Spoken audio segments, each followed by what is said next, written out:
Good morning, everyone. My name is Mark, and on behalf of Maine State Chamber of Commerce President and CEO Julia Muncie and the entire Chamber team, it's my pleasure to welcome you to this year's Healthcare Forum.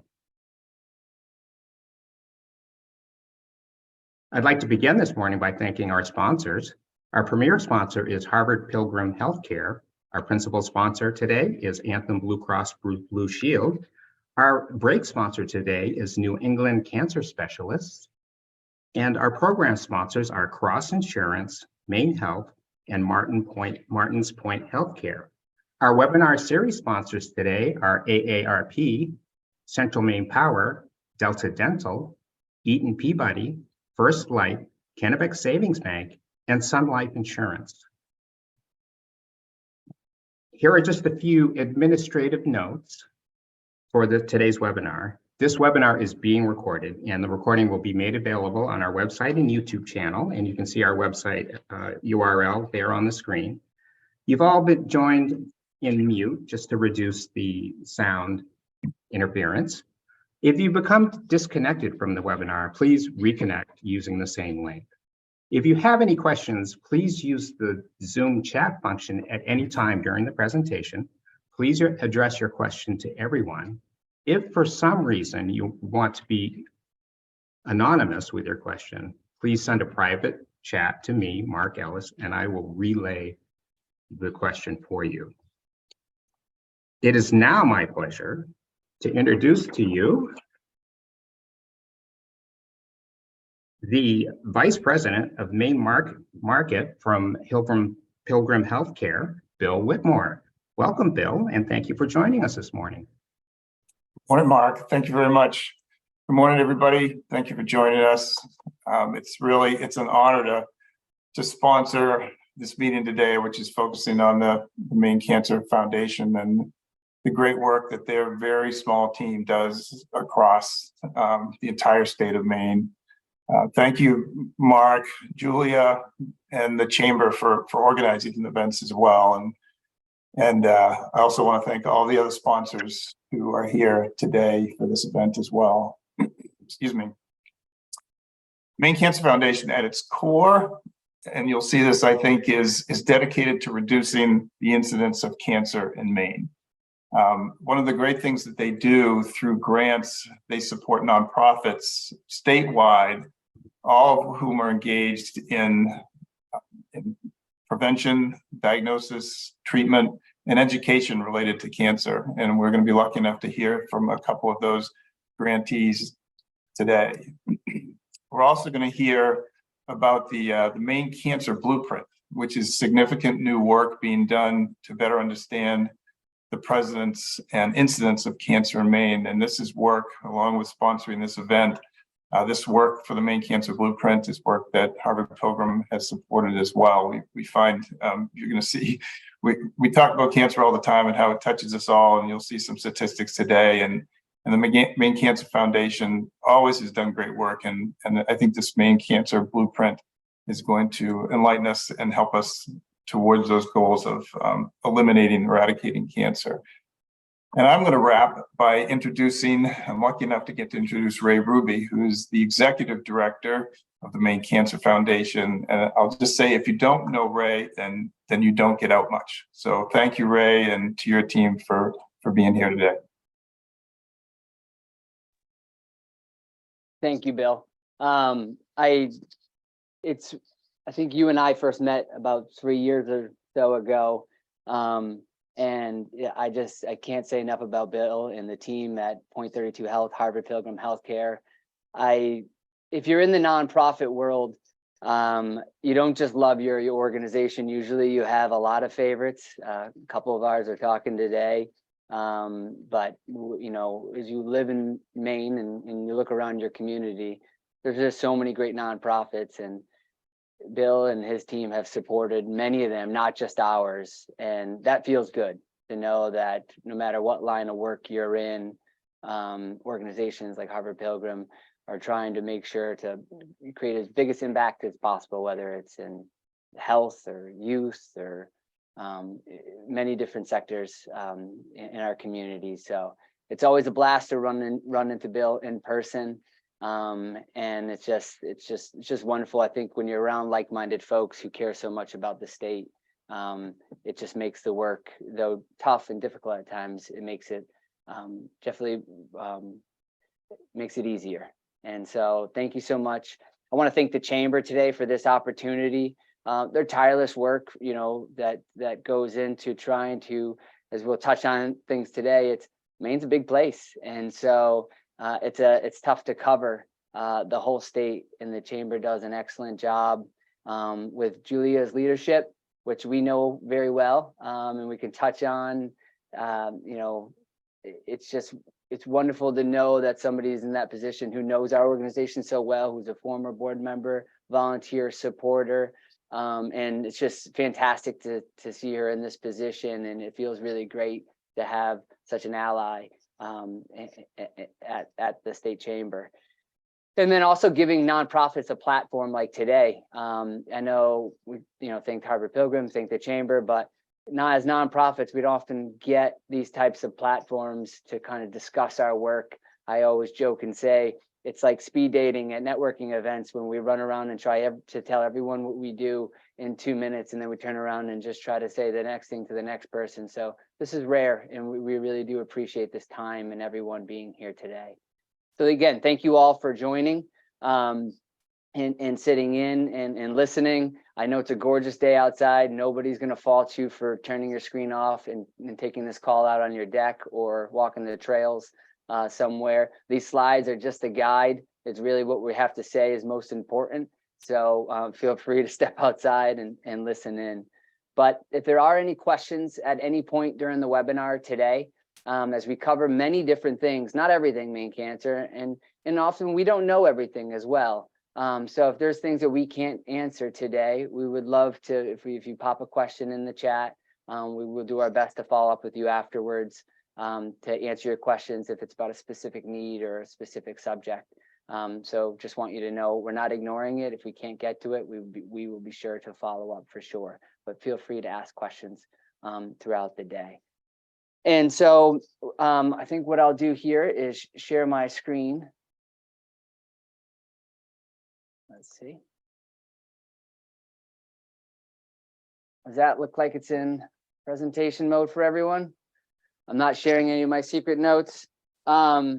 So it's, again, it's an honor to be here today. I ran into Julia, I think on day 2 of her new position in Skowhegan at an event.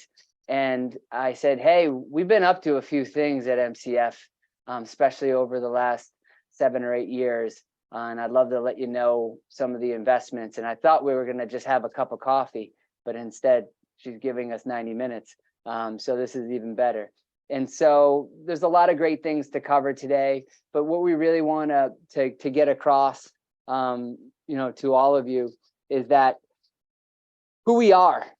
You hear these names, and unless you're dealing with cancer, quite often we're working in this world, we lump a lot of organizations together, and that's fine because a lot of groups are doing great work, and especially when you're partnering together. But who we are, it is different. We are, you often hear us referred to as MCF for Maine Cancer Foundation. And like Bill said, we're dedicated to reducing the impact of cancer here in Maine. 100% of the funds, because we'll touch on this, you'll hear it many times today, we are a fundraising foundation. So we raise the funds to invest them, and 100% of the funds we raise get invested back in our communities to benefit people here in Maine. And so you hear 100% a lot more now, 100% Maine, and that's a great thing, buy local, invest local. But what is different is that we have made these investments in all 16 counties. We do this work across the state. We don't do it alone, and a couple of our key partners are on here today, but we have a large number of them, and Caitlin will discuss that a little bit later. We always say the funds don't leave the state. That's mostly true. They leave the state when a patient leaves the state. So sometimes Mainers have to leave the state for certain specialties, or say that they're working with one of our partners like Angel Flights or PALS, and they're flying to Boston for treatment. So yeah, at times Mainers do have to leave the state for care, but these funds, these investments are made strictly here in Maine. And why that's important is that Maine is an incredible place to live. We're going to go over some of the barriers later. And there's some wonderful national groups that just do tremendous work.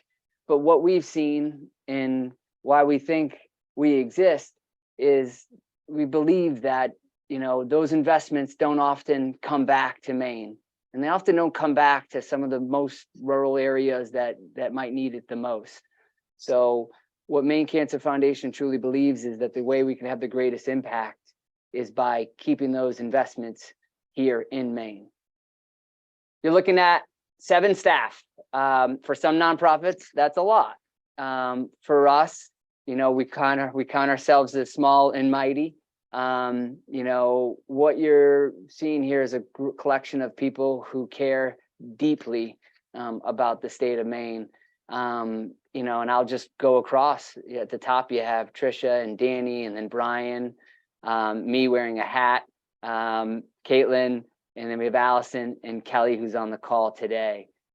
These folks work in grant making. They're conveners. They work with our communications, events, development, operations, finance, and administration. They're, of course, like every nonprofit, wearing multiple hats. But what isn't on here is the belief that all 7 of these people have in partnerships. And where our organization is at right now is that these 7 people all have the exact same mindset, the same team mindset, that whether the money is coming in or going out, there's a certain way and a certain style that people deserve to be treated. And that is something that each person has an extremely high standard for. And it's something we're very, very proud of. And it's wonderful when we run into our partners and people in the community who do feel like they are treated differently. In the same way that we make the investments local, we want these partnerships to feel like they have somebody local that they could reach out to and call if they ever need. And the odds are myself or Caitlin or Kelly will be the ones picking up the phone to answer those questions. So what we do, like Bill touched on, Maine Cancer Foundation leads a statewide endeavor to foster and grow the most promising and effective cancer fighting programs through grant-based financial support and coalition building. What I often say to people after I read that sentence is, Maine Cancer Foundation gets behind people in Maine and organizations doing the work, and we give them a big push. Wonderful people who need help, wonderful organizations doing good work who want to do more, and we try to raise the funds, and we try to get behind them and give them a push. We're a fundraising foundation again, and this is something that we'll say a few times over because Caitlin and I were at a conference this week, and even people who know us and know our work and see our investments and see the impact, they often don't know that we also spend just as much amount of time raising the money. And we do that through hosting events, which we'll dive deeper in later. We work with incredible donors, incredible people here in Maine and outside of Maine who have connections to the state, who believe in our work. And we also do it by sharing our message. Caitlin's gonna dive into our grant making later and the impact around that. And also Maine Cancer Foundation is the backbone support to Maine's Impact Cancer Network, which is the state's cancer coalition. We believe that we are a leader in these cancer fighting efforts. And the reason why we need to is because cancer has a significant impact in our state. You look at these statistics that are on the screen right now, and in 2023, it's estimated that over 10,000 Mainers will be diagnosed with cancer, and over 3,500 of them will die due to cancer. We have the highest, well, I'll get into that in a minute, but when I started in 2018, just in February of 2018, and I first started to go around Maine and giving these presentations to Rotaries and different community groups, that number wasn't 10,500. We were using a different number, around 8,500. So it just goes to show you the impact that this disease is having on our people who live here in Maine. The highest incidence for cancer, you're looking at our lung, female breast, prostate, colorectal. And why does Maine Cancer Foundation exist? Well, you heard some staggering statistics, and there's more on this slide, and I can go on, and I'm sure our partners who are speaking later have even more list of facts and figures. But cancer is the leading cause of death in our state. On average, that's, and when you look around the country, heart disease usually holds that unofficial or that unfortunate title. But here in Maine, cancer leads that at this time. Maine has some of the highest rates, definitely the highest in New England. And 1 in 3 Mainers will be diagnosed with cancer in their lifetime. So it's pretty easy to look at the attendees on this call and do the math, and it's staggering. But we know certain regions and communities have higher cancer rates due to health inequities. And I think that is something sometimes we forget, the barriers that some folks have in our beautiful but extremely large state. You know, MCF believes that every Mainer deserves access to the best care regardless of their income or geography. But we know that this good work only gets done when we build the right relationships. And again, a few of those will be speaking today. But we try to understand these communities on a deeper level. When you're talking about statewide and your office happens to be in Falmouth, it's important that we maximize the impact of every dollar we raise. And the way we do that is convening. And a lot of times, and through technology, it's wonderful that we can do much of this on a computer or on a phone now. But it's still important for us to show up. And I'll just use a quick example. A colleague of mine and I were up in Aroostook County 2 weeks ago. We met with partners in Presque Isle, in Caribou, and in Fort Kent. And it was just, it's important to show up. It's important to get an idea of what barriers people are facing, and also just getting to know communities better, because we don't live in them. I always say we're a guest. And so, but it's important for our organization. We make great efforts to spend time in all these communities. And I'm excited to be in Western Maine this weekend and down in the mid-coast early next week with partners. A lot of driving, but it's important that we do this so we don't lose sight of what different community needs there are. And Caitlin will talk about a number of our different grants in our RFP process, but those applications often reflect the community that it serves. And it's not a standard application where it's the same for all. We recognize that every community is different. And it helps when you spend time in them. So with that, if there isn't any questions at this point, I can hand things over to you, Caitlin. And if you want, I could control the slides for you if you'd like. Sure, that's great. Yeah, thank you, Ray. And thank you, everybody. Thanks to the Chamber for hosting us today and for giving us a chance to share a bit more about what we do at Maine Cancer Foundation. So I'm happy to talk to you today about how we accomplish our mission and what we do throughout the year. So Ray, you can kick it to the next slide, please.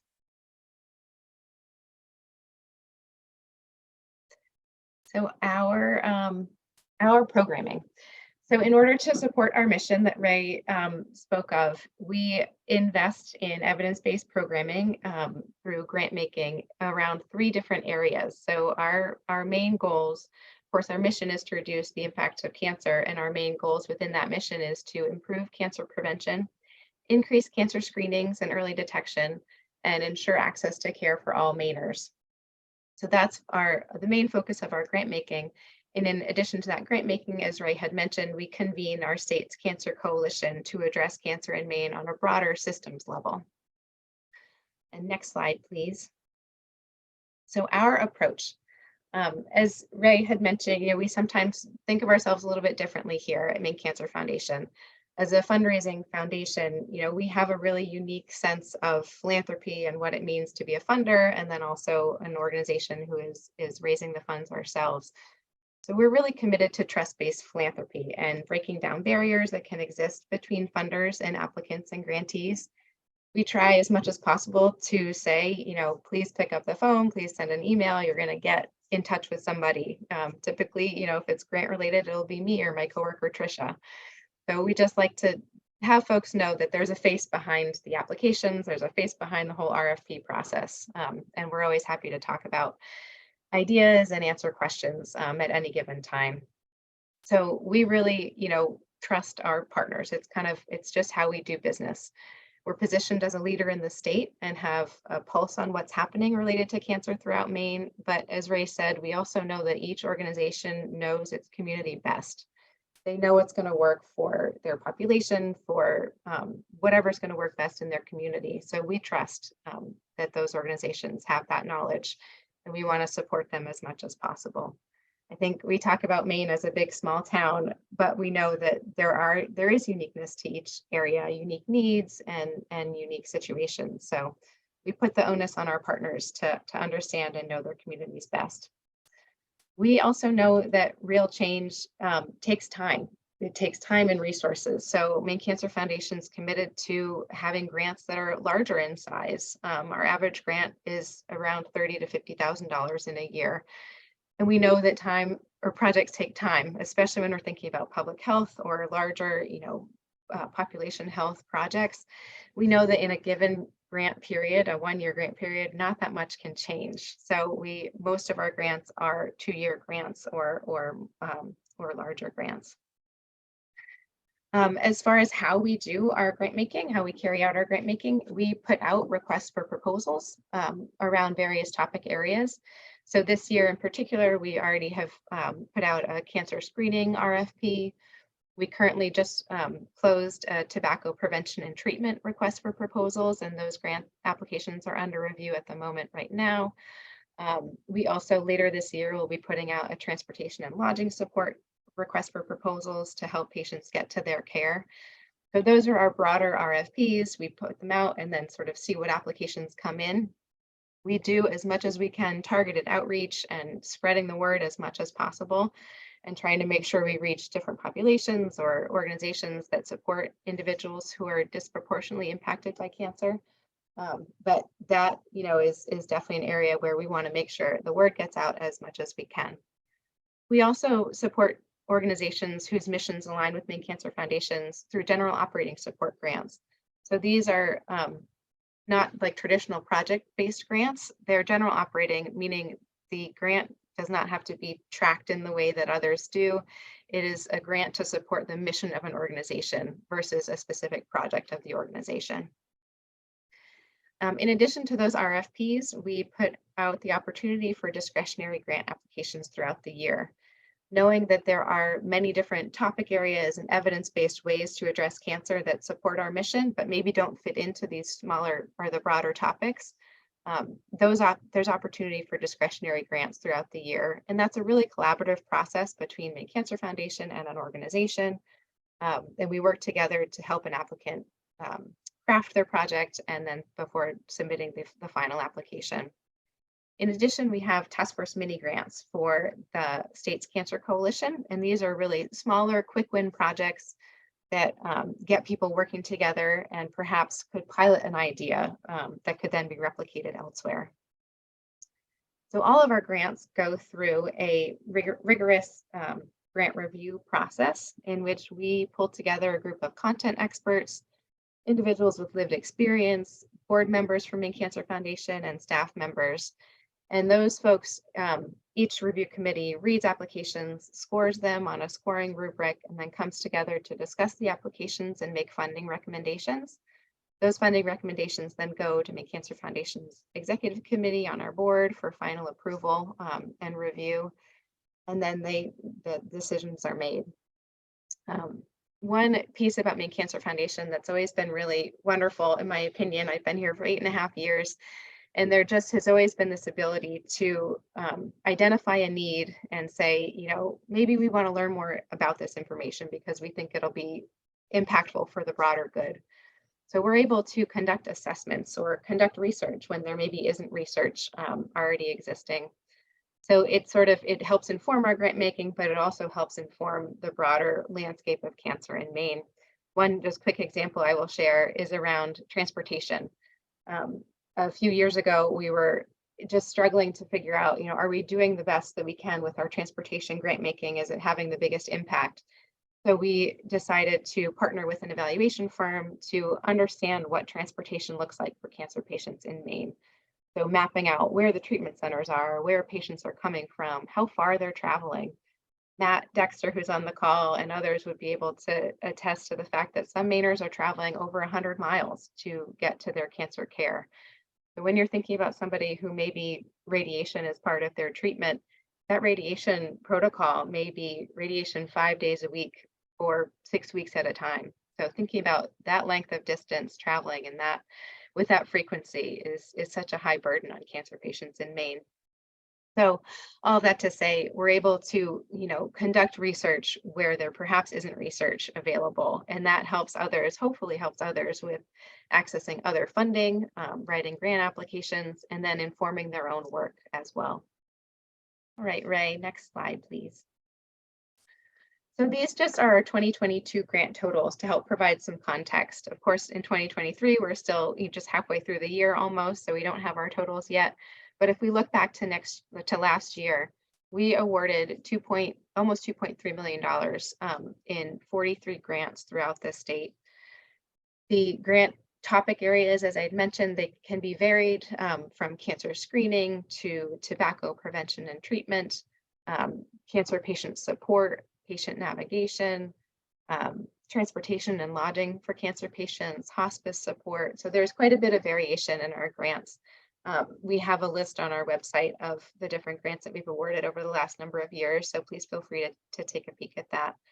Our average grant size last year was $52,000, and the majority of our grants were multi-year grants.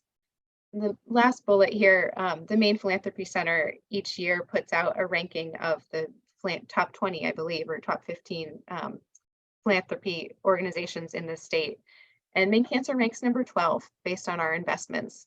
So I think, just coming back to what Ray and I had said earlier around being a fundraising foundation, I think it's really impactful that we're number 12 in the state for how much we award. And I think what's, really amazing is just that those dollars come from the community. They come from community events. They come from participants in our triathlon, raising funds for us. They come from individual donors. So it's a real community-based effort. And I think it's really great to see that number 12 there. All right, Ray. Thank you.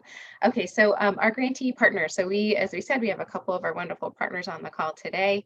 This map here is each dot on the map represents a grantee location.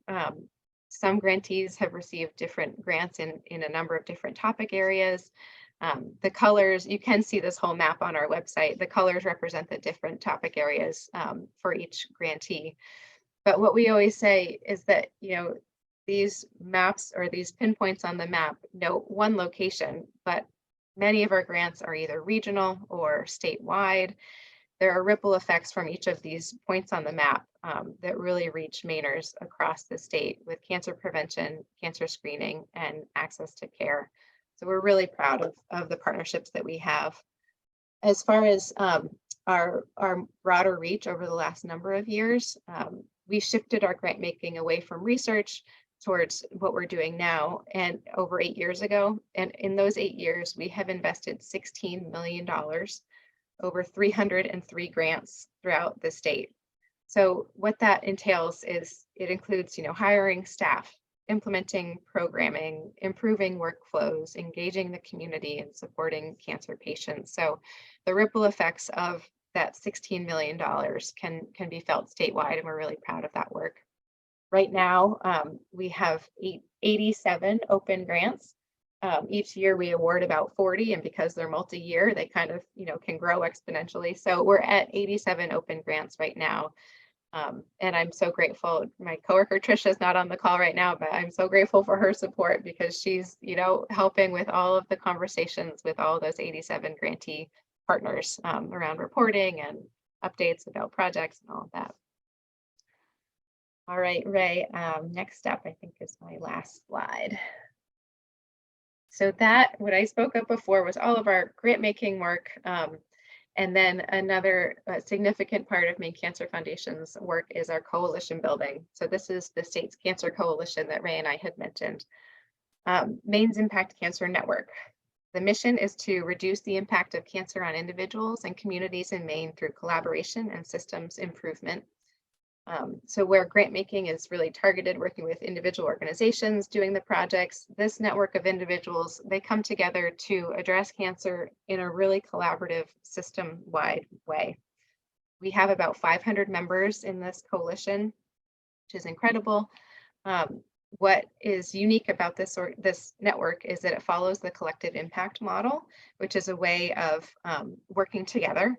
And one component of the collective impact model is including 4 sectors. So in this group of individuals who are working to reduce cancer, we have nonprofits represented, business leaders, business representation, government individuals, as well as individuals with lived experience with cancer. So perhaps they're a survivor themselves, or they've been a caregiver for a family member who had cancer. So we get these really unique conversations and unique perspectives all in a room together, which is really special. Within Maine's Impact Cancer Network, there are 7 task forces. They're all topic-based. So there's prevention and early detection, survivorship, cancer support centers, transportation, and a few others. I'd encourage folks to go to the website. Maybe I can put that in the chat. It's joinmicon.org. And we're always recruiting new members. I think business community is so valued and has such an important perspective in this work. We always talk about, a cancer patient, you receive a cancer diagnosis, it does not just impact you and your family, but it impacts your whole community. And often that includes your employers and the businesses within your community. So there's a lot of insight and perspective that the business community has. So I'd encourage folks to check that out and see if there may be a fit for you on a task force. My coworker who sits in the office behind me here, Danny Searle, is the program manager for that. And she's always willing to have conversations about what the network is and how to get involved. And I think with that, unless there's any questions, I'll turn it back over to Ray.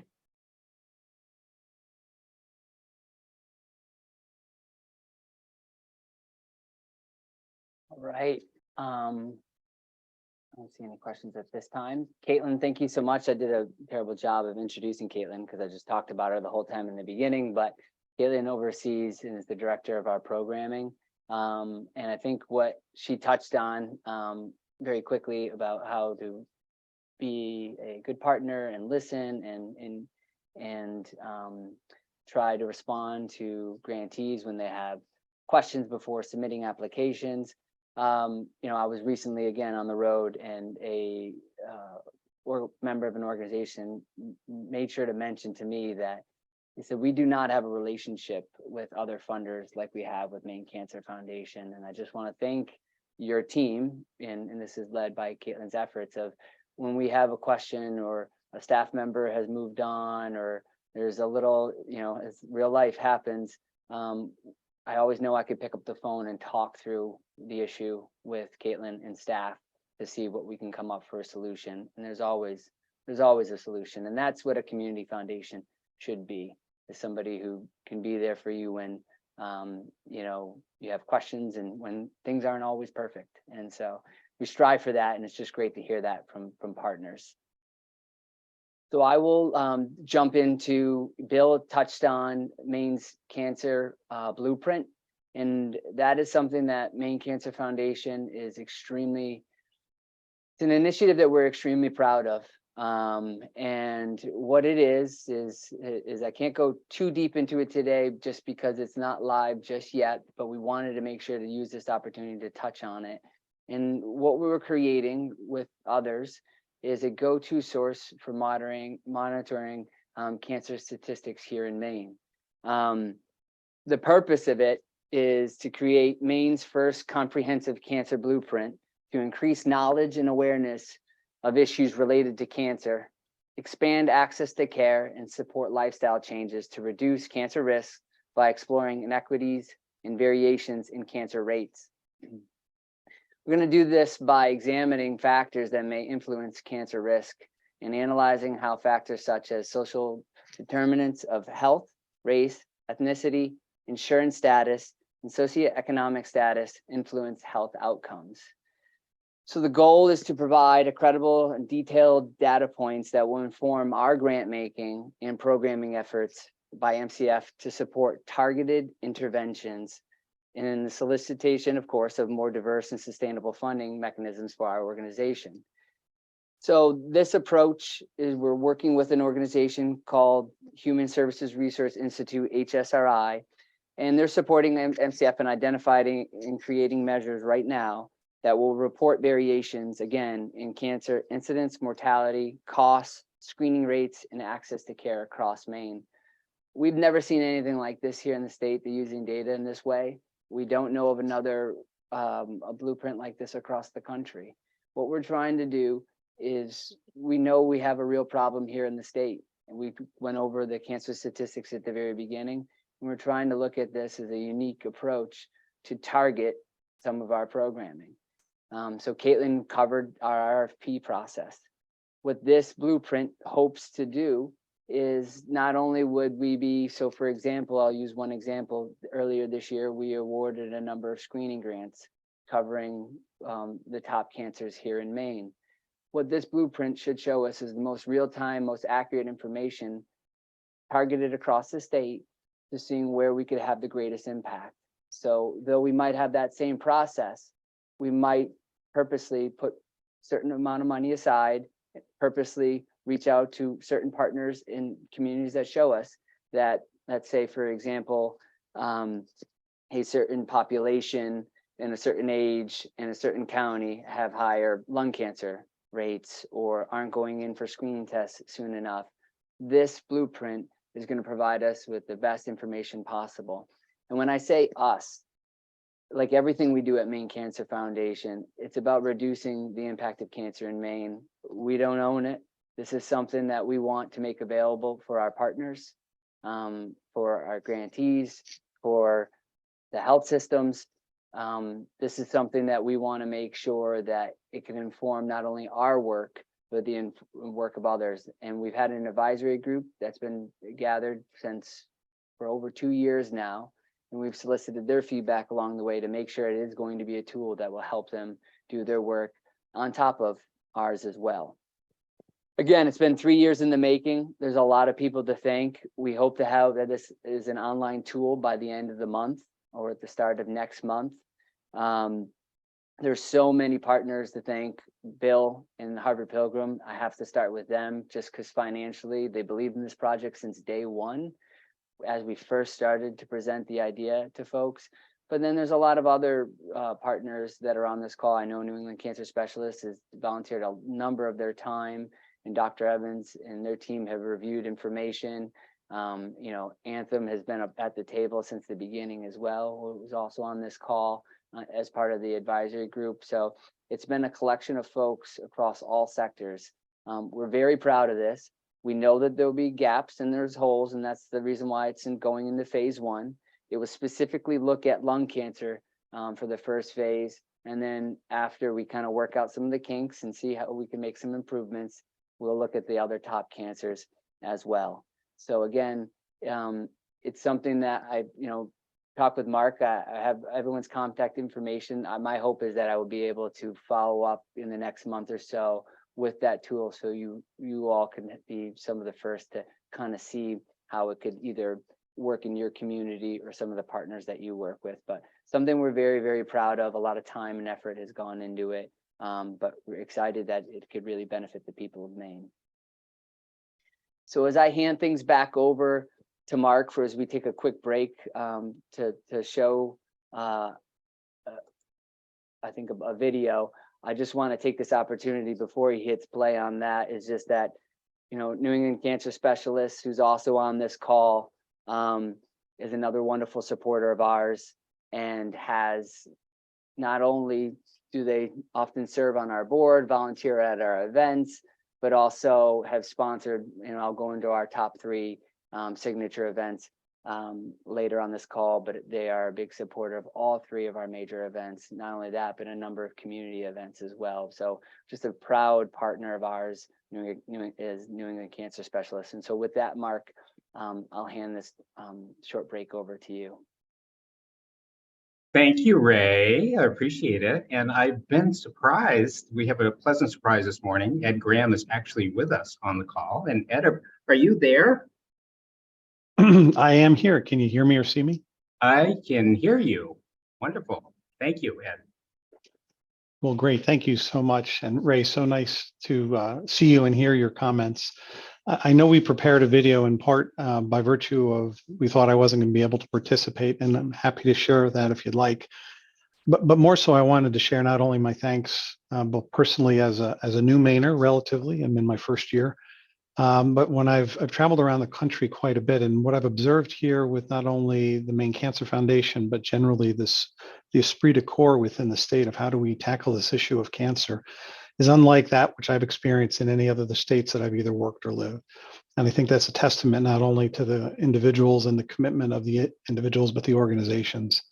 I just was spending time, Ray, as you were chatting, I'm sorry, I was a little mixed looking over the Maine Cancer Foundation, just kind of reacclimating myself. And this is a team sport. And I say that as a sport, not in a lighthearted way, but the only way we're able to address these matters is with early detection, engaging, finding those obstacles of access to services, either for diagnostics, for screening, and for treatment and survivorship.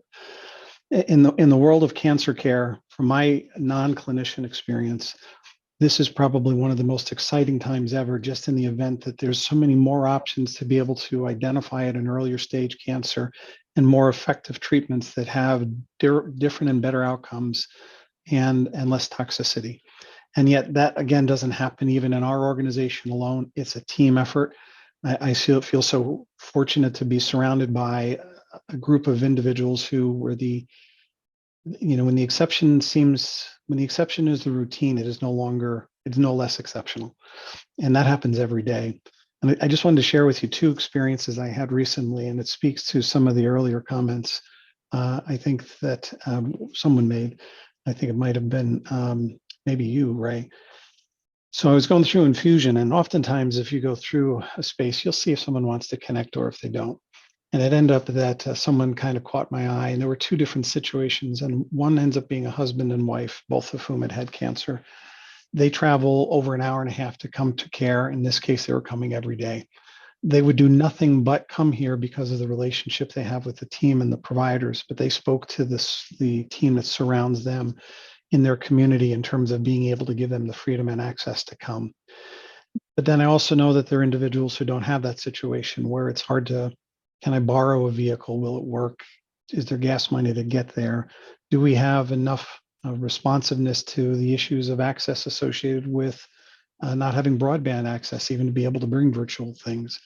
So, the task before us is large, but I feel so fortunate to be part of an organization that not only is part of the effort, but to work along with each of you, not only with the Maine Cancer Foundation, but with the Chamber, who's clearly put this as front and center, main focus, but all the partners and business enterprises. So I've probably done a far more inadequate job than perhaps the short video, if you want to show it or not. But more, it's just we're glad to be part of the effort, the entire team. So I'll turn it over to you. Thanks. Hi, I'm Ed Graham, CEO of New England Cancer Specialists. We thank the Maine Chamber of Commerce for their focus on cancer and the health challenges faced by Mainers every day. Each of us knows someone touched by cancer. It's a reality. But breakthroughs in early detection are providing patients with effective treatment options that weren't available just a few years ago. So here's what we're doing at NEXT. 1, patients are at the center of everything we do. Our entire team of board-certified physicians and their support teams treat each patient as if they were their own family. 2, access is a priority.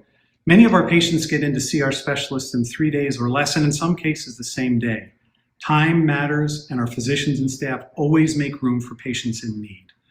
And lastly, as both a leading healthcare provider and a large employer, we're making a significant investment in our community with the 2024 opening of our Comprehensive Care Center at Rock Row. Since 1978, we've been committed to bringing cancer care closer to home, and we are honored to be trusted as the leading provider of cancer care for Mainers. Thank you.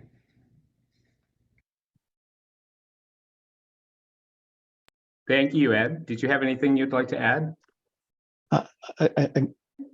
Yes, I guess just to reinforce the fact that I'm just thrilled to be part of the effort and part of the team. And I know our organization and our providers much more than I stand at the ready to do our part to partner with others to make sure that as we look 5 years down the road, but today, but also 5 years down the road with the advances that are going to be occurring, we're going to remain on the cutting edge to do everything we can to do whatever it takes to bring cancer care and hopefully to move to change those numbers, Ray, as you outlined them early on, relative to our status, but to actually ensure that our Mainers have access to the best cancer care possible. And hopefully with the efforts that all of us can take, that maybe we'll be able to see that reduction, not only in cancer and incidence and continued reduction in mortality. So thank you very much for allowing us to be part of the effort. Thank you, Ed. Ray, back over to you.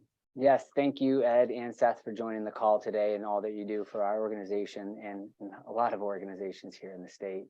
So with that, I'll hand it over to Caitlin to introduce some of our wonderful partners that are on this call today. Yeah, thank you. So I am really happy today to introduce you to Matt Dexter, who's on the call here. Matt is the Executive Director of the Christine B. Foundation, a community-based organization dedicated to improving the lives of cancer patients in Eastern Maine. And I've had the honor to see the organization grow significantly over the last several years. And I'm pleased to introduce Matt to you today to share a bit more about their work and what they're doing to support cancer patients.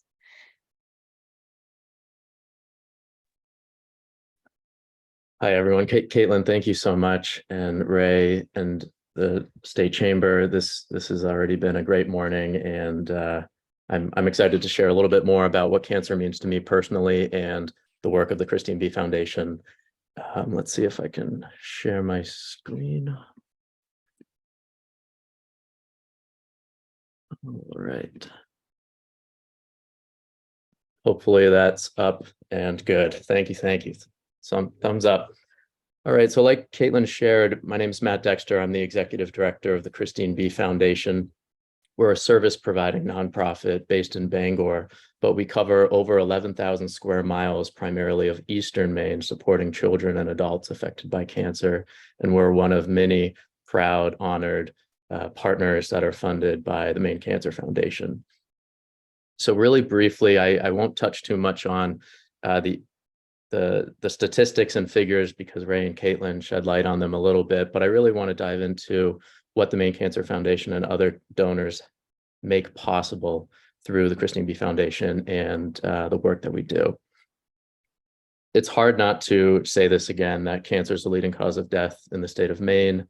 But Ray's shared that already. What I see my role is here to really highlight the regions that we cover in rural Maine: Piscataquis, Penobscot, Hancock, and Washington County. This is from the Maine Cancer Registry, highlighting those 11,000 square miles where the cancer incidence is significantly higher. This is all age adjusted. Many of you on the call might be familiar with this map. But it's really important as we look at cancer and the emerging treatments, what's going on where in the state, and some of the communities facing the biggest inequities and disproportionate barriers to some of the most basic needs. It was so exciting to hear that the blueprint and the work of the Maine Cancer Foundation and Ray shedding light on social determinants of health and the big important step that Maine Cancer Foundation is doing to highlight that, because it's important. This is a really powerful graphic from the Institute for Clinical Systems Improvement, and it shows just the big vast nature of humans just naturally being humans. And as we look at cancer and reducing incidence, only 20% of someone's chance to beat cancer, of the care that they get, of what influences their behavior, is really healthcare. So much, about 80%, comes from health behaviors, physical environment, and other socioeconomic factors. And that's really where the Christine B. Foundation is narrowing in on, to understand in Eastern Maine, what are those behaviors, what's the environment, and what are the socioeconomic factors that Mainers face? And what is our role as a community-based organization in this fight? As we continued this research, we picked up one of the most staggering statistics that we found around social determinants of health, where almost 1 in 5 cancers are potentially avoidable, caused by a combination of excess body weight, alcohol consumption, poor nutrition, and physical inactivity. So just as a snapshot, not to mention the tools that these communities have, but just a high-level snapshot, Eastern Maine faces significantly higher cancer incidence. There are significant barriers, about 80% of someone's chance of survival, and the treatment they receive are outside of healthcare. And among the cancers, almost 20% are avoidable, caused by these behaviors. So that's really where Christine B. Foundation is approaching cancer prevention, treatment, and survivorship with our programs. So what we've learned and what it means to us, and me personally, Christine is my mother, who passed away from cancer, the organization's namesake. And that fueled me to start the organization and really continue this work. And it's just one of many stories. These 3 individuals you see on the screen are 3 of about 1,000 Mainers that the Christine B. Foundation supports every single year, and they have their own story. The National Cancer Institute shares that $105,000 a year is about the average cost for some Mainers to go through treatment and enter survivorships. This is the financial toxicity that many people face. And that statistic's even more staggering when we see Penny and Walter here on the left and Ellie on the right, and many others living in communities with poverty rates as high as 18%, facing food insecurity rates as high as 17%. So it gets to the social determinants of health that go beyond healthcare, and what resources and tools these individuals have to really continue their treatment successfully and have a thriving survivorship experience. So that's really what cancer means to Christine B. Foundation and what we're doing, because when you get that diagnosis, so many of us on the call know you're filled with uncertainty. And through that uncertainty, you're worried about your financial ability, the transportation you have access to, your ability to work through treatment. And often it's that first appointment, someone on your treatment team taps you on your shoulder and shares how important nutrition is to get through treatment, and why it is so important to have a strong immune system to get through treatment and enter survivorship. And it's really that specific moment the Christine B. Foundation enters someone's life. We help patients, children and adults, navigate the uncertainties of cancer, and we really start that with facing cancer with nutrition. So it's often that first appointment where we get a referral from a social worker, a dietitian, an advocate, primarily in the Northern Light Health oncology line. Donna, hello, I think I saw you on, and a few other colleagues there. And we often get a referral from their treatment team to access medically tailored grocery packages that the Christine B. Foundation puts together. And we make it incredibly simple to access prescribed food for as long as 18 months. And what we do is provide a pre-built list of food items, primarily built around the USDA My Plate recommendations and their dietitian suggestions, and walk through fresh produce, meats and proteins, grains and miscellaneous items. And we make sure it's accessible up to once a week, right within some of our hospital treatment sites, or through home delivery right to the front door of a patient's home. And through this process, we really need to thank some of our donors to make this remain no cost to patients.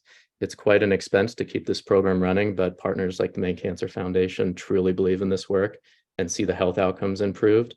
But we have about 150 volunteers doing various things in this service every week. And it really starts with sourcing food, making sure that it's fresh and accessible. We break it down to really tailor it to the patient's need. And then we have a huge volunteer army help distribute it primarily in these 2 means of distribution, like I shared, at hospitals or through home delivery.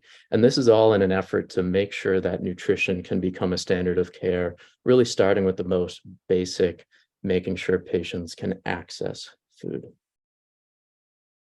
Like the Maine Cancer Foundation, we're really built around partners, community, trust, and passion. And these are just some of the partners that we have to leave an impact truly across the state.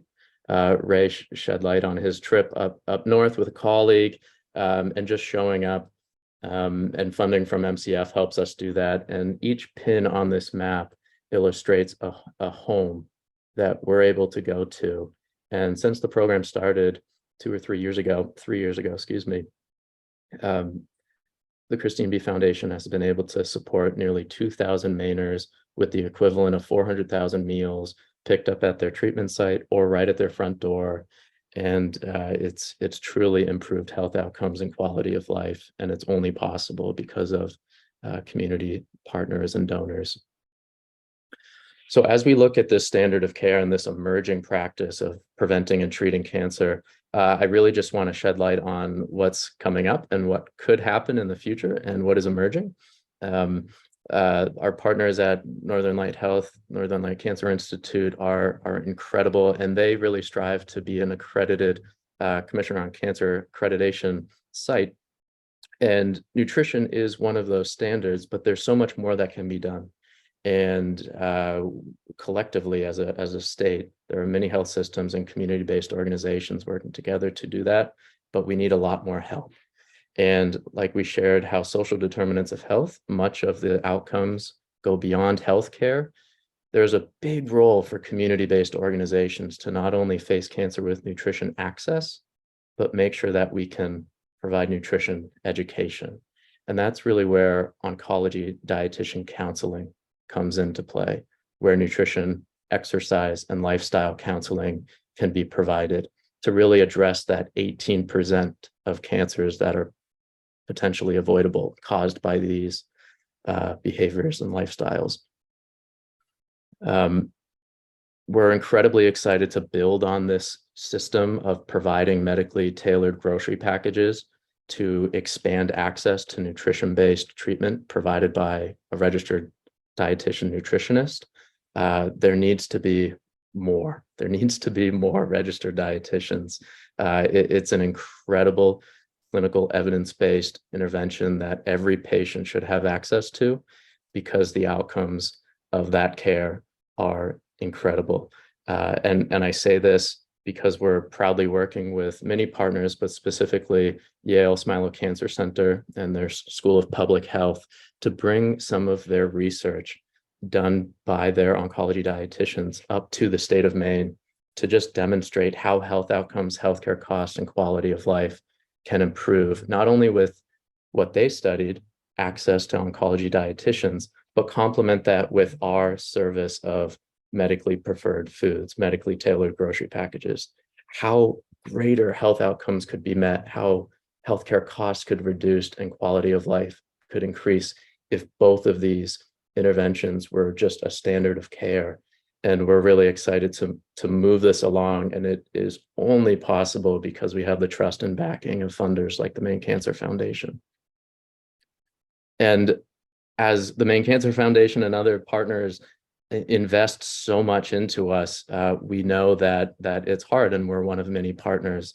And these are just some opportunities that the state and federal government are considering that would help influence the sustainability and outcomes of some of the interventions I've shared here. So I think Becca will talk a little bit more about LD 1215 and the flavored tobacco product biomarker testing as well. Both of these are my understanding are moving with support from the state, but pending a full vote specific to the Christine B. Foundation and our work around nutrition. Arizona, Arkansas, Massachusetts, and Oregon have approved to expand their Medicaid health-related social needs to pilot evidence-based nutritional assistance and medically tailored foods. This is transformative. This is incredible. There's quite a lot of research out there that shows if medically tailored foods and evidence-based nutrition assistance is part of treating chronic disease, cancer being one of them, it will greatly reduce healthcare costs and greatly increase health outcomes. So these 4 states are really leading the way, and I would love to see Maine become a member of these pioneering states to ensure that that we can help our neighbors beat cancer with nutrition practices like I've discussed.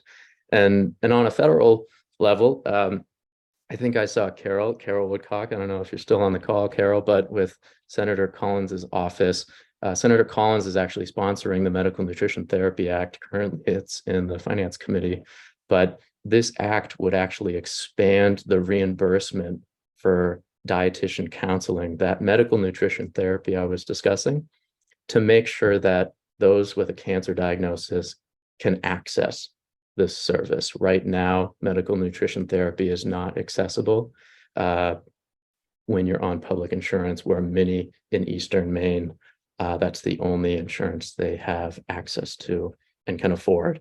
So what this Medical Nutrition Therapy Act would do would be to add a cancer diagnosis and 14 others to ensure that dietitians can be utilized by the many that are facing cancer today. So that's what I have to share. It's been incredible to listen about the Maine Cancer Foundation and their continued work and commitment to this. Again, Maine State Chamber, thank you for including this very important topic. I applaud the effort to highlight cancer and its importance to work on prevention, treatment, and survivorship. And happy to take any questions now or after. Thank you so much, Matt. So wonderful to hear about the amazing work you're doing, and we're so appreciative for your partnership. Your last slide was a really wonderful segue into our next grantee partner spotlight, and I'm really happy to introduce Rebecca Boulos, who is the Executive Director of the Maine Public Health Association. MPHA is a statewide organization dedicated to improving the health and well-being of people across Maine. And our work overlaps greatly in the space of cancer prevention. And I've had the privilege to work with Becca and MPHA over the last many years now. At the forefront right now are efforts related to decreasing youth tobacco use, as you saw on Matt's slide. And ultimately that would decrease lung and tobacco related cancers in Maine. So of course, it's something we're really committed to as well. MPHA is one of the partners leading the charge in this effort, and I'm really happy to introduce Becca to you today to share a bit more. Hi, Becca. Good morning. Thank you so much for having me. I'm going to start sharing my screen before I get too ahead of myself here.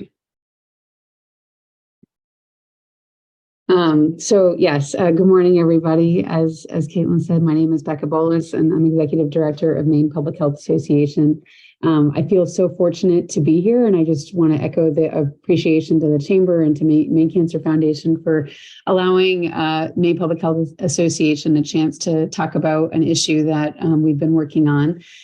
For those of you that are unfamiliar with Maine Public Health Association, by just brief introduction, we are a statewide nonprofit organization that conducts public health advocacy, education, and coalition building. We work on a range of public health topics, work on PFAS, work on climate change, a really wide breadth. Our work in the cancer prevention space really focuses on advocacy and education related to healthcare access, to radon testing and mitigation, to broadband access, strategies to encourage healthy eating and active living, some of the work that Matt was just sharing with you about. And our work is supported by membership dues, it's supported by event sponsorships, and then also generous foundations like Maine Cancer Foundation. So feel very fortunate to have that partnership and their support for our efforts to reduce the burden of tobacco use in Maine. And that's really what I'm going to spend my time talking with you about today, is our effort to end the sale of flavored tobacco products in Maine. So for my presentation, I'll cover 6 areas. The first is the cost of tobacco use in Maine, an overview of what are flavored tobacco products. You may be surprised. I think there are more than people realize that there are. Tobacco industry marketing practices, tobacco use in Maine, and give you some more statistics about the impact on youth and adults. There are, in addition to health impacts, there are environmental impacts of tobacco use, which I'm not sure people are necessarily familiar with. And then I'll end with some information about the economics of tobacco use. So every year in Maine, more than 2,000 people die from smoking-related illness. Smoking costs more than $800 million in direct healthcare costs, and the tobacco industry spends about $45 million on product marketing. Just to build off of Matt's presentation about preventable actions we can take to reduce our cancer risk, tobacco is the leading preventive risk factor for cancer, and smoking causes about 20% of all cancers and about 30% of cancer deaths each year in the United States. Tobacco smoke has at least 70 chemicals that are considered carcinogens, and lung and colorectal cancers make up more than half of all cancers associated with tobacco use. It's also a risk factor if someone's a non-smoker, but they're exposed to secondhand smoke. Secondhand smoke exposure causes more than 7,000 lung cancer deaths each year. And it's not just combustible tobacco use that's harmful. Smokeless tobacco, like chew, is associated with cancers of the mouth, esophagus, and pancreas. So the health harms in the cancer space are quite wide-reaching. One of the things that we work on at Maine Public Health Association is advocating for funding for the state's tobacco prevention and control program. And we have been successful through many years of hard work at getting the program really close to full funding. It receives more than $15 million a year. But as you can see, that is just a fraction of what the tobacco industry spends on marketing its products. So we are really excited about the direction that the tobacco program can continue going in, but we really have quite a hill to climb in terms of matching what the tobacco industry spends. So through the advent of electronic devices or e-cigarettes, the tobacco industry has developed and markets more than 15,000 flavored products. And these products have flavors like winter menthol, peppermint mocha, cherry crush, banana blast, Pop-Tart, cotton candy. But again, there's more than 15,000. These are just some examples. Flavored tobacco products also include Rocky Road flavored cigars, and that's what this packaging is here that I'm showing you. You can see how it would be easy for a child to not understand what was in the package, and then if they were to try it, to expect it to taste like Rocky Road ice cream. There are also Dr. Pepper flavored pouches and dark mint lozenges. There are just dozens of different types of tobacco products, in addition to combustible cigarettes, but just other flavored products. Flavored products, like I said, also include combustible cigarettes. So menthol cigarettes are an example of that. And menthol is indeed considered the most dangerous flavor of all, since as an anesthetic, it numbs the throat and it masks the harsh taste of tobacco, which means that people can inhale even more deeply, which causes more damage to their lung. And the flavoring makes it easier to start smoking and harder to quit. Flavored e-cigarettes come in packaging that looks like regular school supplies. In this picture here, there are 18 different tobacco products. And you can see how it would be easy as a parent to just look in your kids' school supplies or their desk drawer, their backpack, and not immediately notice that there are e-cigarettes in there. And that's an intentional design. It makes it easier for kids to hide e-cigarettes from their parents, from teachers, and from other adults. In one Juul pod, there is the equivalent of an entire pack of cigarettes in terms of the nicotine that it contains. And so in thinking about how easy it is for kids to use these products throughout the day with the slide I was just showing you, you can imagine how high their nicotine intake can be. And indeed, we've been working across the state on efforts at the municipal level to end flavored tobacco sales. Matt was involved in the Bangor effort. And in South Portland, we heard from a parent about her son's emergency hospital visit due to nicotine toxicity. We've also heard in communities really across the state from kids, mostly in middle and high school, who don't use the bathroom throughout the entire day because of the vaping that's going on in there. And I would just encourage you, if you have kids that are in middle school or high school, to talk with them about vaping in their schools. There were many city councilors across the state that didn't realize what impact this was having on their kids' day. This targeted marketing by the tobacco industry is not new. Indeed, the tobacco industry has a very long history of targeting kids and already marginalized communities with flavored products. I'm just going to give you some examples of that history.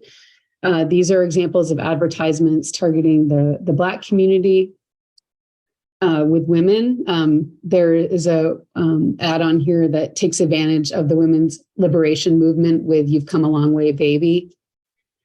The history of targeting the tribal community, including capitalizing on the environmental movement and a focus on clean drinking water. The LGBTQIA community, and kids with flavors here that look like common treats that you might buy from an ice cream truck. The products are also marketing with names like Unicorn Frap on Ice. And as you can see here, this is flavored to taste like raspberry, mango, cotton candy, and menthol. The tobacco industry markets these products intensely to these communities. Ads are commonly found at events and in media for the LGBTQIA community and in low income and racial and ethnic minority neighborhoods. There has been research looking at those designs, and what they found is that there are more tobacco retailers in those neighborhoods. Signs are larger, prices are lower, and stores are more likely to be close to schools. I live in South Portland, and we have 40 tobacco retailers, and most of them are within close walking distance to parks, schools, playgrounds, churches, the mall, any place where kids spend their time. And so kids are being exposed to that advertising throughout the course of their day.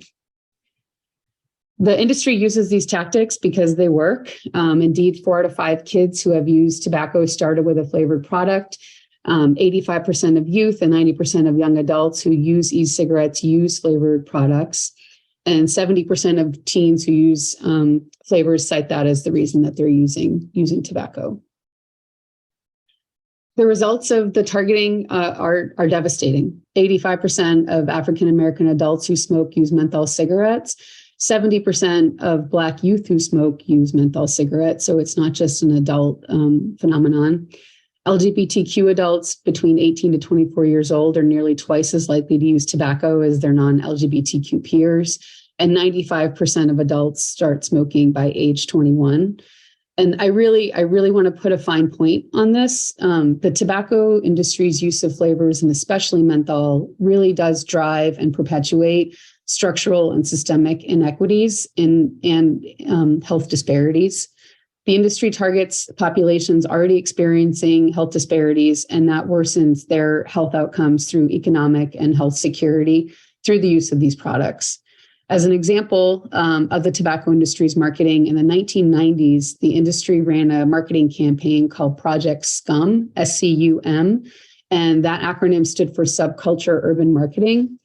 Project SCUM targeted LGBTQ and homeless populations in California.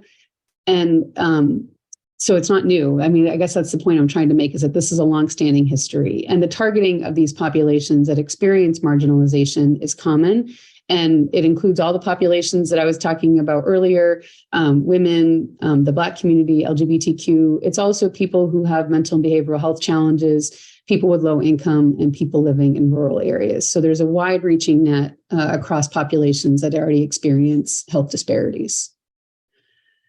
The most recent Maine Integrated Youth Health Survey data, those data show that Maine use rates are higher than the national average. And they have gone down slightly since 2019, which is when the data were last collected. But I want to just clarify that the data were collected during the pandemic. Most kids get their tobacco from social sources. That can be from friends. Sometimes it's from family. It can be from retailers. And those were closed. So schools were closed and stores were closed. So although the data are going down, I'm not quite ready yet to say that that's a new trend. I think that there were some contextual factors that would have impacted the data. And even though they have gone down, like I said, they're still higher than the national average. Current use, these are 2021 data, of any tobacco product, including combustibles, chewing tobacco, dissolvables, e-cigarettes, is 20% in Maine, compared with 13% nationally. And we see disproportionately higher tobacco use among high school youth who identify as bisexual or transgender, as well as Native American students. Female use rates are higher than male use rates, and research conducted at the national level shows that kids who use e-cigarettes are 2 times more likely than their peers that don't use tobacco products to start smoking combustibles within 2 years. So using e-cigarettes can increase the risk that kids will start smoking combustibles. And that's where the menthol combustible cigarettes are really problematic. Nationally, there has been a substantial rise in flavored tobacco use among youth and young adults, and most of the popular flavors are single-use plastic cartridges, and I'll talk more about those in a moment. So it's important to remember that tobacco use is an addiction that starts in adolescence. Fewer adults use tobacco products now compared to 20 years ago because we were effective at preventing them from starting to use tobacco as kids. But the advent of flavored e-cigarettes and the wide-reaching other smokeless tobacco products that I was talking about has completely upended that trajectory. And while the data sources are different, what you'll see here on this slide, in 2019, 4% of adults in Maine used e-cigarettes. And on the previous slide, I was showing you that it was about 30% of youth. So the magnitude and difference of flavored tobacco use, specifically e-cigarettes, is very different among youth and adults. And the impact on youth in particular is life-altering. Our brains continue to develop until about age 26. And so youth and young adults are uniquely susceptible to nicotine addiction. And research has shown that this addiction can increase the likelihood that they become addicted to other substances, including alcohol, cannabis, heroin, opioids, and cocaine. The reason is because nicotine reprograms the expression pattern of specific genes that are associated with addiction, and then that ultimately alters behavioral responses when someone's exposed to another addictive substance. For adults that use these products to quit, they're not harmful. I mean, they're not harmless. They are harmful. They're not harmless. The research has shown that adult users who use e-cigarettes to quit actually tend to not quit combustibles completely. More than half of adult users are considered dual users, which means that they continue smoking combustibles while they're using e-cigarettes. And so that can increase actually their nicotine exposure and worsen their health outcomes than using just cigarettes or e-cigarettes alone. E-cigarette use can also contribute to relapse of smoking in people who had successfully quit combustibles, and it can certainly encourage the initiation of tobacco use among non-smokers.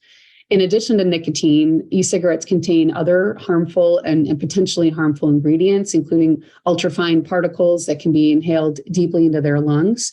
And there is evidence to suggest that these particles can lead to cardiovascular injury, with links to negative effects on resting heart rate, to blood pressure, and to cells that line our blood vessels. And then bystanders can also breathe in that aerosol and also have harmful health effects. I just want to say that e-cigarettes just by themselves contain other harmful ingredients, including tin and nickel and lead. And those, they've been known to explode because they contain a lithium ion battery, which I'll talk about more in a moment. And so the damage is not just from the flavorants and the metals that are in there, but also from what can happen with the device. With our proposal, or with our effort to end the sale of flavored tobacco products, tobacco flavored e-cigarettes would still be on the market. And so for adults that have used these products to successfully quit combustibles, the non-flavored or the tobacco flavored products would still be available to them. And Maine does have, just as an FYI, Maine does have a really impressive range of free treatment for tobacco use for both kids and adults. And so if you're interested, I encourage you to check out the Maine Health Center for Tobacco Independence. They have phone coaching, web-based coaching, a range of different resources. So as I mentioned earlier, e-cigarettes, and actually combustibles do too, but e-cigarettes can harm our environment. The waste from an e-cigarette is potentially actually more serious of an environmental threat than cigarette butts, because e-cigarettes introduce plastic, nicotine salts, heavy metals, lead, mercury, and as I mentioned before, flammable lithium ion batteries into our waterways, our soil, and to our wildlife. Unlike cigarette butts, e-cigarette waste does not biodegrade, even under severe conditions. And what ends up happening is that when they're left on the street, they break down into microplastics and into chemicals that flow into storm drains. And like I said before, pollute our waterways and our wildlife. Many popular e-cigarettes are pod-based with single-use plastic cartridges. I mentioned that earlier. And those products have skyrocketed in popularity with a 1,000% increase among high school students between 2019 and 2020. And they remain the most commonly used device type in 2021. E-cigarettes are considered hazardous waste, and e-liquids and e-juice with nicotine are also hazardous waste since nicotine is an acute hazardous waste. Unlike other electronics, e-cigarette manufacturers don't have to provide consumers with clear instructions on how to properly handle e-cigarette waste once it's reached its end of life. They leave the onus on figuring out how to dispose to the consumer, which is how they end up in all sorts of places, in trash cans, in recycling bins, on the street. And that's, contributing to the harm that these products do to our environment. In December of 2022, a new article was published about the problem posed by the volume of e-cigarettes being put in the trash. And as I said before, all of those contain a lithium-ion battery. And according to the article, 5 disposable vapes are thrown away every second by young people. This isn't even including adult use in the US, despite devices containing reusable lithium-ion batteries. And over the course of a year, that amounts to 150 million devices, which together contain enough lithium for about 6,000 Teslas. Now, regardless of your opinion about Tesla, it's just the magnitude of the waste and of the use of these batteries for other purposes. I just want to demonstrate that scale, certainly about the data in Maine, but also just nationally, and about the impact that these are having on our environment. So I want to end with talking a bit about economics and tobacco use. At the Bangor City Council, one of the Bangor City Council meetings, when they were considering a municipal ordinance, one of the councilors remarked that the tobacco industry, and I'm paraphrasing, I don't know if I have this exactly right, but that it privatizes its gains and socializes its losses. And I do think that that's an apt description. In Maine, smoking costs nearly $1.5 billion annually in healthcare spending and lost productivity. So that includes the healthcare costs, but now we're also bringing in the lost productivity and the spend. Tobacco use can increase the risk that employees need to take more sick days, which puts added stress on coworkers and on businesses that are already having a difficult time finding and maintaining a reliable staff. Tobacco-related illness among employees can increase healthcare costs for their employers. And I would say that reducing youth tobacco use now is an investment in a healthy workforce for Maine's future. And that's really why we are focused on preventing youth tobacco use. And I just want to share with you about a new coalition. Tobacco-Free Maine Works has about 30 plus businesses and business leaders who have signed on in support of ending the sale of flavored tobacco products because they do see it as a way to promote a healthy community where businesses can succeed. And I've included the website there if you want to learn more. And with that, I just want to really thank Maine Cancer Foundation so much again for this opportunity to talk about this very important issue, and to the Chamber for allowing us all a chance to share about our work, and all of you again for being here. If you have any questions, that's my email. So thank you very much. Thank you so much, Becca, for that wonderful overview. We're so proud to partner with MPHA on a number of different initiatives, and this one is especially important at the moment right now. So thank you, Becca, and I will turn it over to Ray.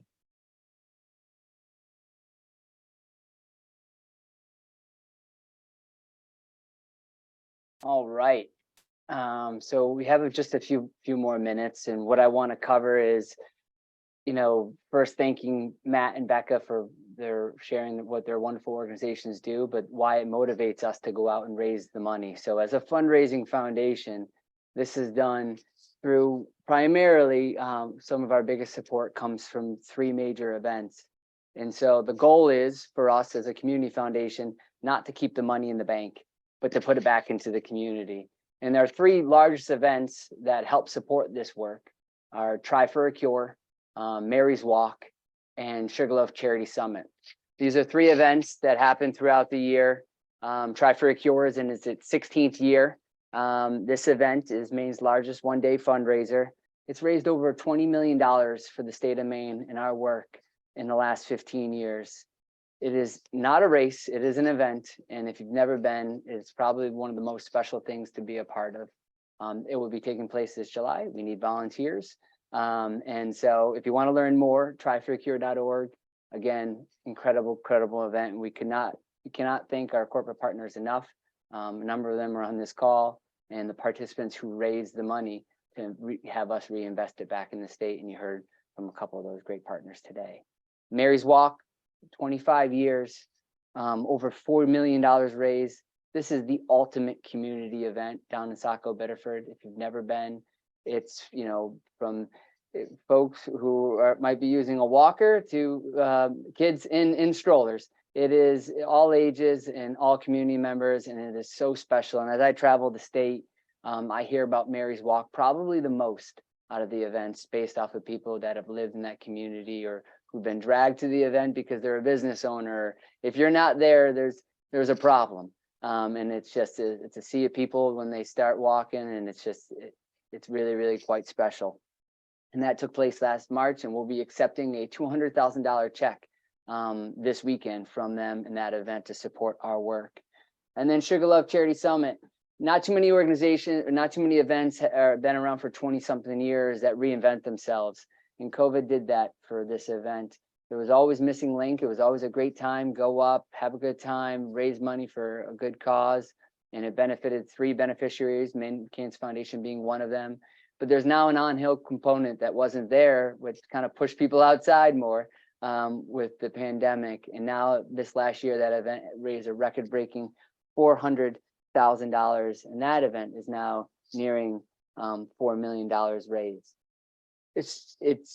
It fuels a number of our work, and one of the areas that is growing quite a bit are not so much our events, but people putting on events for Maine Cancer Foundation to do our work. And we call these third-party events or community events.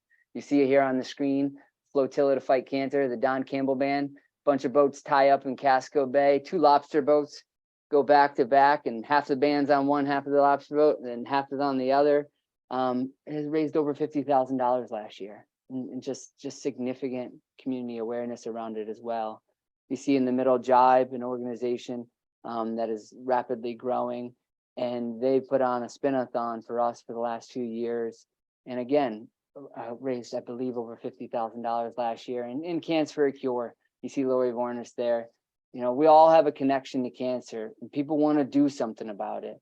And they often don't just want to do it in their backyard, they want to do it across the state. And so the more of a reach and the more the impact that they can have. And so Cancer for a Cure has been an incredible event for us. And that happens each year. We look forward to that again this October. But it's not just those. Portside Realty, we're doing a check presentation with them next week. And Maritime Energy has their golf tournament next week down in the Mid-Coast. The supporters across the state, and we could not be more blessed. You know, it's one of those things where people know that, you know, we make the investments in their community, and we also want to be the best partner possible. We always say it doesn't matter if you have a lemonade stand or a black tie party, Maine Cancer Foundation is going to treat you the way you deserve to be treated, because if you're taking the time to organize this and to put this on, and you believe that we're creating enough impact with the dollars raised, then we're going to be the best partner possible. So with the last slide, I'll just say, people always ask how you can help. Well, I think we ran through a lot of things today, and you can learn more about our organization and the work that we do by just going to our website, which is www.mainecancer.org. Sign up for our newsletter. I promise you won't unsubscribe. It's the best newsletter out there. Our click rate is just the best. And we can thank Brian for that, who's not on this call right now. If you're a company that you're looking in sponsoring an event, we covered a few of those signature events here today. Support participants. I know Bill and I were just chatting the other day, and he made a donation to a tribe participant who was trying to hit their fundraising goal this year. And then just donating in general to our annual appeal. And then the last piece I'll just say is keep Maine Cancer Foundation in mind. You know, our organization is just one that wants to support as many people as we can across the state. Because Ed alluded to it, you know, Maine is too big, you can't go it alone. So the only way we're going to be able to do this work is by working together and investing in all 16 counties. So I can't thank you all enough for being here today. You know, Caitlin and I have touched on a few different things. Kelly Martin, our deputy director, is on this call as well. We just appreciate your support, this platform today. And we can't thank everyone enough who believes in our work and supports our work. And as I hand things back over to Mark to close things out with Anthem, again, another organization that stands by us through the Try and through Sugarloaf. We're just so blessed to have so many wonderful partners, so then we can work with folks like Becca and Matt. So Mark, I'll hand it over to you to start to close things out. Thank you very much, Ray. It's now my pleasure to introduce Christine Ossenfort. Christine is the Senior Director of Government Relations for Anthem Blue Cross and Blue Shield. Good morning, Chris. Thank you for joining us. Thank you, Mark, and thanks to everyone for taking the time to join us this morning. On behalf of Anthem Blue Cross and Blue Shield here in Maine, we'd like to thank you and to the Chamber for organizing this forum to bring everyone together to learn about the important work of the Maine Cancer Foundation and its partners. Our team at Anthem is always excited to sponsor this forum because it provides an opportunity to hear from interesting speakers such as Ray and his team, and to learn more about some of the biggest healthcare challenges facing our state. And as we heard today, cancer is one of the leading causes of death in Maine and a challenge we must all work together to overcome. At Anthem, we're pleased to support organizations like the Maine Cancer Foundation and to continuously encourage and promote greater use of primary care and preventive care, which can help Mainers stay on track toward achieving and maintaining good health, and by identifying problems early before they become a major health issue. So thanks again to Maine Cancer Foundation and its partners for sharing your stories and for highlighting all of the great work that you do. And thanks to the Maine State Chamber again for hosting another valuable forum. So thanks, Mark. Thank you, Christine, very much. And before we let you all go, I'd like to again thank our sponsors for today. Our premier sponsor was Harvard Pilgrim Healthcare. Our principal sponsor was Anthem Blue Cross Blue Shield. Our break sponsor was New England Cancer Specialists. Our program sponsors today were Cross Insurance, Maine Health, and Martin Points Healthcare. Our series sponsors today are AARP, Central Maine Power, Delta Dental, Eaton Peabody, First Light, and Kennebec Savings. Oh, and I almost forgot, Sun Life Insurance. So thank you all. Thank you, Ray, and your team of presenters. It was a very, very good presentation, and we deeply appreciate. And I'll open the floor back up to you, Ray, for any parting remarks. No, thank you all. And if you ever need us, just pick up the phone or stop by, or more probably better, we'd rather come see you. So don't be shy. Thank you so much.